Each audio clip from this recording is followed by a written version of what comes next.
せっかくアメリカまで来たのに間違いなく太郎くん友達作れるぞ。頑張れよ。アメリカでできるから間違いなく応援しています。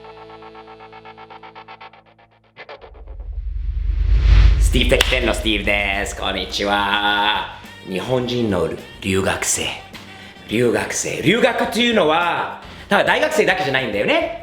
若い留学生から30歳40歳50歳の大学院の留学生へのメッセージをお送りしたいと思います。スティーブから生まれた時からずっと日本で育てたあなたはこれから遠いところ海を渡ってアメリカヨーロッパ中国アジアもうアフリカどこでも関係ないよ。ちょっと怖いことだと思うんですが何しに行くのかってちょっと考えてみて。英語を勉強したいから外国語を覚えたいから外国の友達作りたいからひょっとしたら将来その海外に住みたいからそのために行くわけですよね。その時点でみんなを元気ですごい勢いで海外に行くからもう帰ってきたら英語ペラペラってで多分言う人がいると思うんだけど実はですね帰ってきてから全く英語喋れない子がものすごく多いと思います。はい、それはなぜかということをスティーブ的に分析を、させていただきました。昔からのことですよ。なぜかは分かんないんだけどわざわざこうお金をかけて頑張って試験を受けてトーフェルとかコーダーだとアメリカまで来た日本人の若者たちがなぜか分かんないのよ。いつも日本人同士でいるんだよね。アメリカに来てもランチタイムになるときに昔からだよ今だけじゃないよ、ね、食堂みたいなのね寮の一番下にカフェテリアみたいなのあるんだよね。そこでテーブルが10人とか8人座りのテーブルとかある中でよくね見たために俺日本人もみんな一緒にいる。アメリカ人一人もいないよ。日本人の留学生そこで英語喋ってると思う？喋ってないんだよ。英語の勉強に教科書と結局あれはね日本でできるんだよ。それはせっかくアメリカまで来たのに日本人同士でいるのは間違いだよ。勉強にならない。遊びに来たならばいいよ。それでも少なくてもこっちの人と仲良くしたいと思わない？友達作りたいと思わない？少しでも頑張って英語で遊んで楽しんでそれで自然に自分の英語力をアップしたいと思わない？思わないならこの動画の続きを見ても仕方ないかもしれないよな。何のプラスにならない。ちょっとでもアメリカに来て海外に行って頑張って日本に帰ってきたらもしくはずっとその国に残って英語読み書き何より喋りがうまくできるようにやらなきゃいけないことがいくつかあります。まず日本人同士をいつもいるのは間違いです。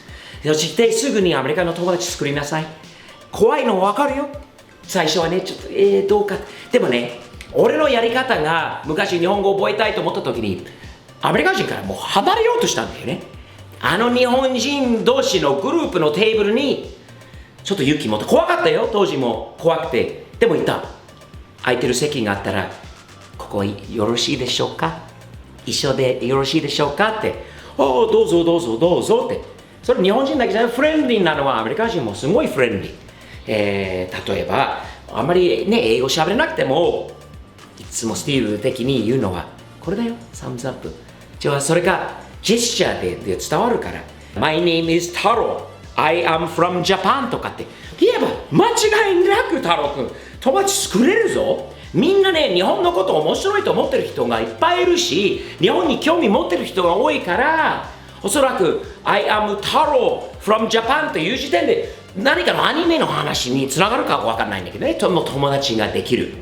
英語外国語を覚えるには友達地元のその本土の友達を作ることはまず一つのポイント。でも何言ってるのかわかんない何を間違えたらどうなるってやめて。それやめて。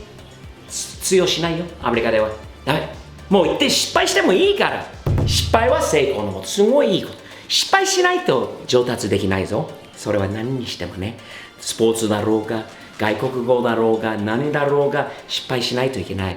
失敗したら笑うことにしましょうよ。いっぱいあった。昔のね、日本人の友達からこういうのもあったんだよ。アメリカに来て、最初の何日後に友達同士で、どっかのファミレスかどっかにいたんだよな、食べに。その時に、ウェイトレスが来たら、早口のアメリカ人スタイルだよね。何が注文はいかがですかとかってなって、What can I take your order? What would you like? で、みんなちょっとドキドキしながら、ウォーターって言おうと注文したってウォーター、お水のことを言ったつもりなんだよね。で、ウォーターで、ウェイトレスが、って言って受け取って帰ってきたら、透明のガラスに、ウォーターだろうと思ったものを飲もうとしたら、ウォッカが入ってたんだよね。そういうのもある。ウォーターとウォッカ。これはね、笑うことにすればいいじゃん。その人もね、ポジティブに書いて頑張って自分の発音をもっと頑張らなきゃ。R と L は特に難しい。ね、よく間違えやすいところなんで、スティーブの日本語の発音も非常に難しいよ。でも iPod で聞く、テレビを見る、ニュースウォッチ9、日本の NHK のここで流れてるのを見る、字幕を読む、ね、聞く、まず聞いて、読んで、喋る。そこでやっと外国語をうまく、ね、できるようになる。もう一つ。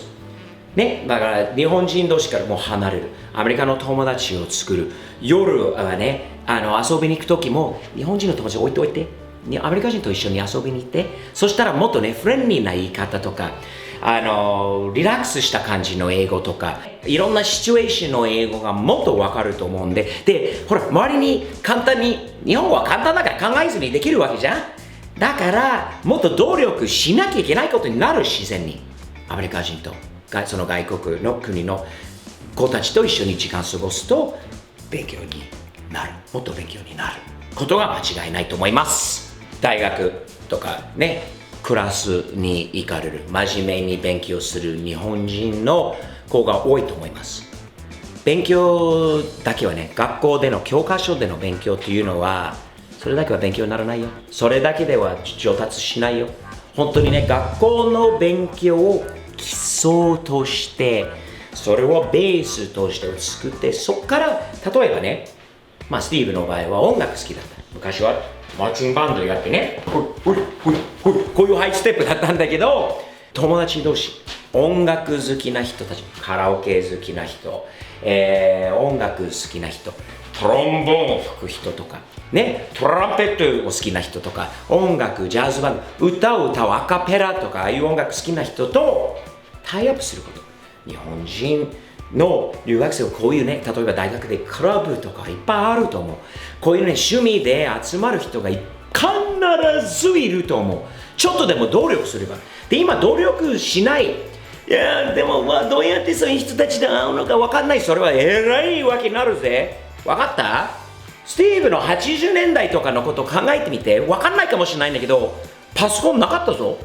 携帯で調べて、イエルプみたいなアプリとか、今日はどこが美味しいのかとかって調べることなんかはできない。どこにクラブがあるのかとかなかった。このぐらい分厚い本の中で、どこに何のもうタウンページみたいなぐらいえらいごついものを開いて調べて、人と連絡取って、それから自分でいて動力。その時の動力と今の動力のレベルが違うぞ。だからこそ、別にそれは文句じゃない。昔の方が人間はタフだったって言ってない。そうかもしれないけど、一部はな。でも、それ、置いておいて、今言いたいことは、言い訳なんかはできない。どこに行けばいいのか分かんない。どうやって友達作るのか分かんない。No, no, no, no, no. ダメ。これはダメ。勉強にならないよ。日本に帰った方が、ね、お金がもったいないから、早く戻って違うことをね、やった方がいい。かもしれないよな。そういう考えだったら、言い訳はダメ。友達作る。サムズアップ利用して、週末ほら、車好きな人は必ず土曜日、日曜日、ほら、日曜日の朝ドラとか、イベントいっぱいある。こっちのね、ほら、加藤君という、うちのね、スタッフというか、若い日本人の子がいるんだけど、彼はね、車好きで、毎週の日曜日は一人で自分で、ね、車を買って乗って車のイベントに行って、そこで車の写真とかを撮りながら英語で頑張ってアップロードしているの。彼なりの英語の勉強。それは素晴らしいと思う。その努力すること。で、その努力したというの、大学で勉強した、大学でいい勉強と、もうテストがすべて 100% できたっていう。今はね、この世の中にはね、そういう子がいっぱいいるんだよ。いっぱいいる。仕事にならないよ。仕事になりません。どんなに頭がいい、どんなに成績は完璧だとね、自分の学校の学力がもう 100% って言っても、それだけは足りない。それ以外のこと。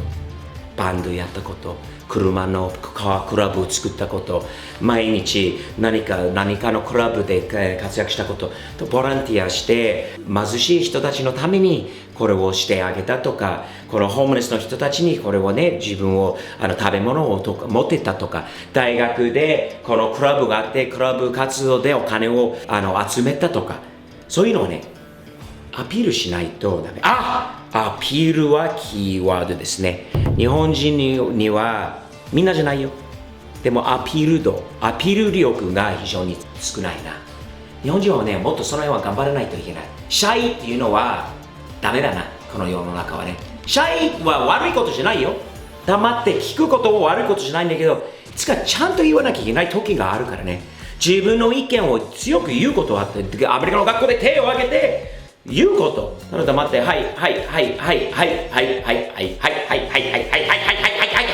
もうダメ。この世の中は違うのよ、今は。自分の考えてること言いなさい。勇気を持って言えなくても頑張って。最後に、俺間違ったかなって、正しい英語じゃないんだって、どういうふうに言えばいいのって。How do I say that correctly? って一言で教えてもらえるよ。でも勇気がないと。そんなにいらないよ。少しでも頑張りますというのはね、周りの人にもリスペクトされるぞ。でもそこに引きこもって何もしない。ただ自分は受けて、テストをいつも受けて 100% 取った人で、そのまま家に帰って何もしない一人での人は寂しいな。それはね。だから頑張って、せっかく海外に行ったから友達作ろう。ね。少なくて笑顔。サムズアップ。で、いけると思うよ。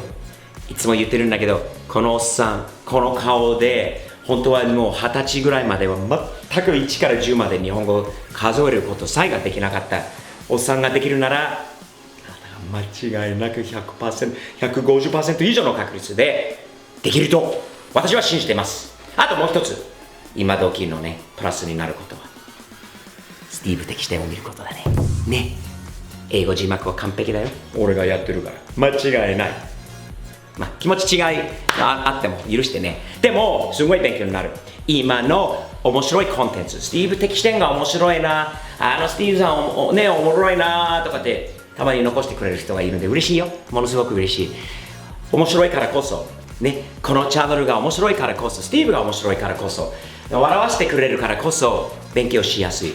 勉強させられるよりも自分のフリータイムに学校が終わった後、友達と終わった自分の趣味のある、例えば車好きな人はスティーブ的視点を見れば英語の字幕を読みながら日本語しゃべる。それから英語で喋ってるスティーブの日本語字幕どういう意味なのか伝わるし、勉強になって止めてまた戻してまた見直すことで聞いて読んで言う。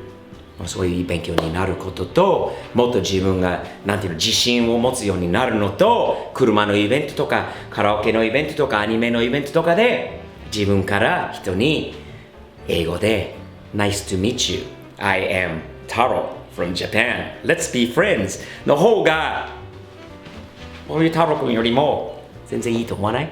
頑張れよ、アメリカでできるから間違いなく応援しています。いろいろね、ご意見とまたコメントも自分のやり方と自分を見て、そうだな、スティーブは何言ってるのか、もしくはそのおっさんがね言う通りのことだって自分の意見をオリジナルで残してね。それと Amazon Japan もチェックしてこれは新商品じゃないんだけど、前からの定番のサムズアップ、この意味でこれで友達作れると思うよ。何も言わなくても、全く喋らない人でもこれがあればひょっとしたら向こうから来る可能性があると思うので、頑張ってね、楽しんで頑張って、せっかく来たから楽しみながら勉強して日本に帰ってからよし、もう日本一の英語できる人になるぞという感じで頑張っていけば間違いないと思います。